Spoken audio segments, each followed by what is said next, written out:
ಸ್ವಲ್ಪ ಡೌನ್ ಮಾಡಿ ಲೋಗೋ.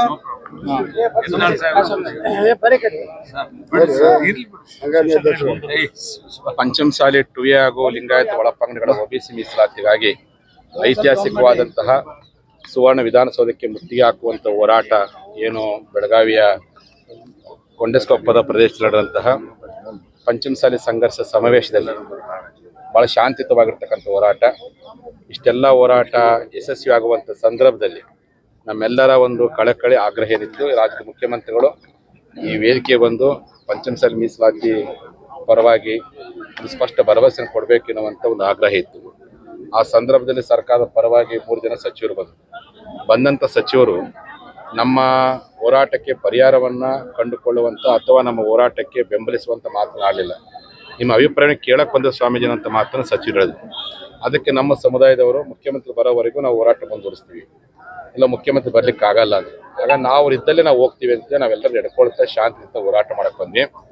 ಆದರೆ ಇಲ್ಲಿರ್ತಕ್ಕಂಥ ADGP, ಇಲ್ಲಿರ್ತಕ್ಕಂಥ ಪೊಲೀಸ್ ಕಮಿಷನರು ತನ್ನ ಕುತಂತ್ರ ಬುದ್ಧಿಯಿಂದ ಅದೇನು ಮುಖ್ಯಮಂತ್ರಿಗಳು ಅವ್ರು ಹೇಳಿ ಮಾಡಿಸಾರೋ ಅಥವಾ ತನ್ನ ಸ್ವಾರ್ಥ ಬುದ್ಧಿ ಮಾಡಿ ಗೊತ್ತಾರೋ ಒಟ್ಟಾರೆ ಲಿಂಗಾಯತ ಹೋರಾಟವನ್ನು ಹತ್ತಿಕ್ಕುವಂಥ ಷಡ್ಯಂತ್ರ ಸುಮಾರು ದಿನಗಳಿಂದ ಪ್ಲಾನ್ ಮಾಡಿದ್ರು.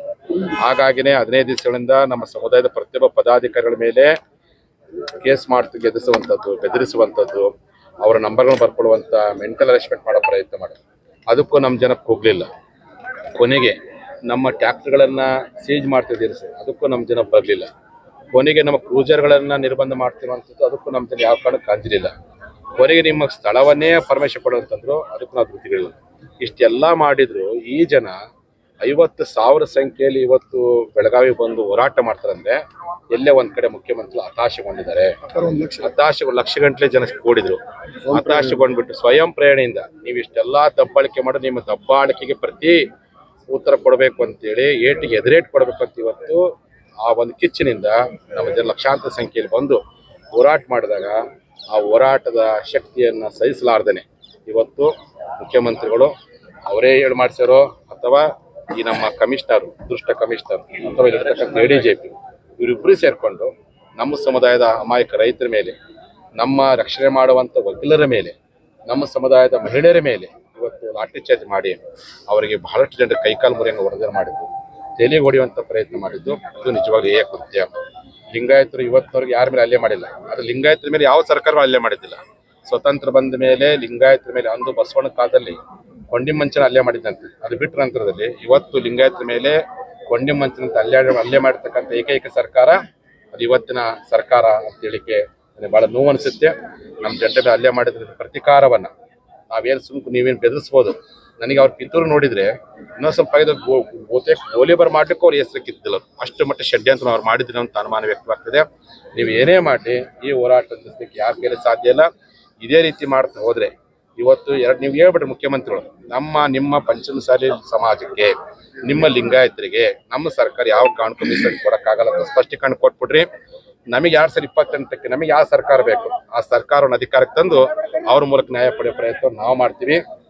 ಇವತ್ತು ನಮ್ಮ ಜನ ಏನಿವತ್ತು ಅಮಾಯಕರ ಕೆಲ ಅರೆಸ್ಟ್ ಮಾಡೋ ಪ್ರಯತ್ನ ಮಾಡಿದ್ರು, ಕೂಡಲೇ 24 ಗಂಟೆಯಲ್ಲಿ ಅವ್ರನ್ನ ಬಿಡುಗಡೆ ಮಾಡುವಂಥ ಕೆಲಸ ಮಾಡದೆ ಹೋದರೆ ಉಗ್ರವಾಗಿರ್ತಕ್ಕಂಥ ಹೋರಾಟ ಕರೆ ಕೊಡಬೇಕಾಗತ್ತೆ.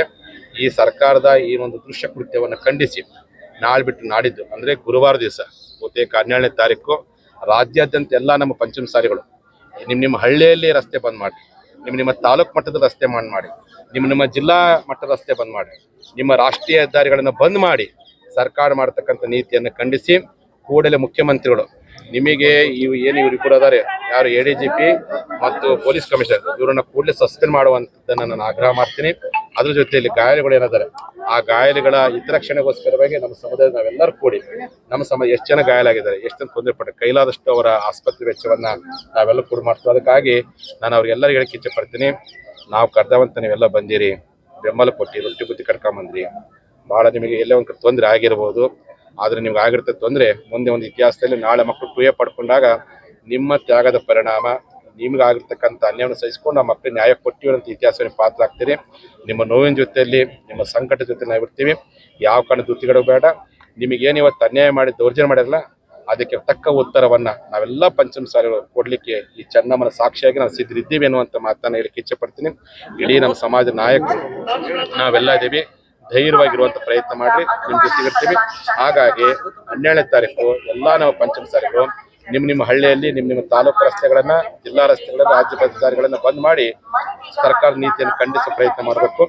ಮತ್ತೆ ಮುಂದಿನ ಹೋರಾಟವನ್ನ ನಾವು ಅವತ್ತು ದಿವಸ ನಾವು ಪ್ರಕಟಗೊಳಿಸ್ತೀವಿ ಅಂತ ಹೇಳಿ ಈ ಮೂಲಕ ಸಿಎಂ ಅವ್ರು ಹೇಳ್ತಾರೆ, ಸ್ವಾಮೀಜಿ ನಾವು ಕರೆದಿದ್ವಿ, ಅವ್ರು ಬರ್ಲಿಲ್ಲ ನಮ್ ಕಡೆ ಅಂತ ಹೇಳಿ. ಸಿಎಂ ಅವರು ನಾವು ಕರೆದಿದ್ವಿ ಬರ್ಬೇಕಂತೇಳಿ, ಅವ್ರು ಬರ್ಲಿಲ್ಲ. ಅದಕ್ಕೆ ನೀವು ಇದ್ದಲ್ಲೇ ಹೋಗ್ತೀವಿ, ರಾಜ್ಯದ ಮುಖ್ಯಮಂತ್ರಿಗಳು ಅವ್ರು ಇದ್ದಲ್ಲೇ ಹೋಗ್ತೇವೆ ಅಂತೇಳಿ ಶಾಂತಿ ಬರುವಂತ ಪ್ರಯತ್ನ ಮಾಡಿದ್ರೆ ಹೈವೇ ರೋಡ್ ನಲ್ಲಿ ಲಾಠಿ ಚಾರ್ಜ್ ಮಾಡುವಂತ, ಹೈವೇ ರೋಡ್ ಅಲ್ಲಿ ಬ್ಯಾರಿಕೇಡ್ ಮಾಡೋ ಪ್ರಯತ್ನ ಮಾಡಿ ದುಷ್ಕೃತ್ಯ ಮಾಡಿದ್ರು. ಅವರು ಕರೆದಿದ್ರಪ್ಪ, ನಾವ್ಯಾಕೆ ಹೋಗ್ತಿದ್ದಿಲ್ಲ, ಕರೆಯುವಂತ ಸೌಜನ್ಯ ಮಾಡ್ಲಿಲ್ಲ.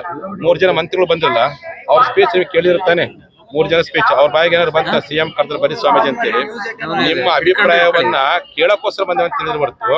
ಮುಖ್ಯಮಂತ್ರಿಗಳು ನಿಮ್ ಕರೆದ ಸ್ವಾಮೀಜಿ ಬರ್ಬೇಕಂತ ಹೇಳೋ ಪ್ರಯತ್ನ ಮಾಡಲಿಲ್ಲ. ಹೋಗ್ತಿದ್ವಿ, ಅವ್ರು ಕರೆದಿದ್ರೆ ಒಂದು ಸಚಿವರ ಬಾಯಲ್ಲಿ ಒಂದಷ್ಟು ಶಬ್ದ ಬಂತ, ಬರ್ಲಿಲ್ಲ. ಅದಕ್ಕೆ ನಾವೇ ಮಾಡಿದ್ವಿ, ನಿಮ್ ಸಿಎಂ ಅವರು ಲಿಂಗಾಯತ ಮೇಲೆ ಗೌರವ ಪಡೋದು ಗೊತ್ತಿತ್ತು, ಆ ಪುಣ್ಯಾತ್ಮರದ ನಾನೇ ಹೋಗ್ತೀವಿ ಅಂತ ನಾವೇ ಹೊಂಟಿದ್ವಿ. ಹೋಗಿ ನನ್ನ ಒಬ್ಬನೇ ಕರೆಯಬೇಕಾಗಿಲ್ಲ, ನಾವೆಲ್ಲ ಹೋಗಿ ನಮ್ಮಿದ್ರೆ ಏನು ಉತ್ತರ ಹೇಳ್ತಾರೆ, ಉತ್ತರ ಹೇಳಿ ಅಂತೀರಿ. ಈ ಭಾವನೆಯಿಂದ ಹೋದಂತ ಶಾಂತಿಯುತ ಹೋರಾಟಗಾರನ ಈ ರೀತಿ ಸೆದೆಬಡಿಯೋ ಪ್ರಯತ್ನ ಮಾಡಿರ್ತಕ್ಕಂಥದ್ದು ಅದು ಇಡೀ ನಮ್ಮ ಸಮುದಾಯಕ್ಕೆ ಮಾಡಿರ್ತಕ್ಕಂಥ ದೊಡ್ಡ ಅವಮಾನ. ಇದರ ಉತ್ತರವನ್ನ ಸರಿಯಾಗಿ ನಾವು ಪಾಠ ಕಲಿಸ್ತೀವಿ ಅಂತ ಹೇಳಿ ಮೂಲಕ ಹೇಳಿಕೆ ಇಚ್ಛೆ ಪಡ್ತೀವಿ. ನೋಡ್ರಿ, ಅದ್ರ ಬಗ್ಗೆ ಯಾಕೆ ಹೇಳ್ತೀರಿ?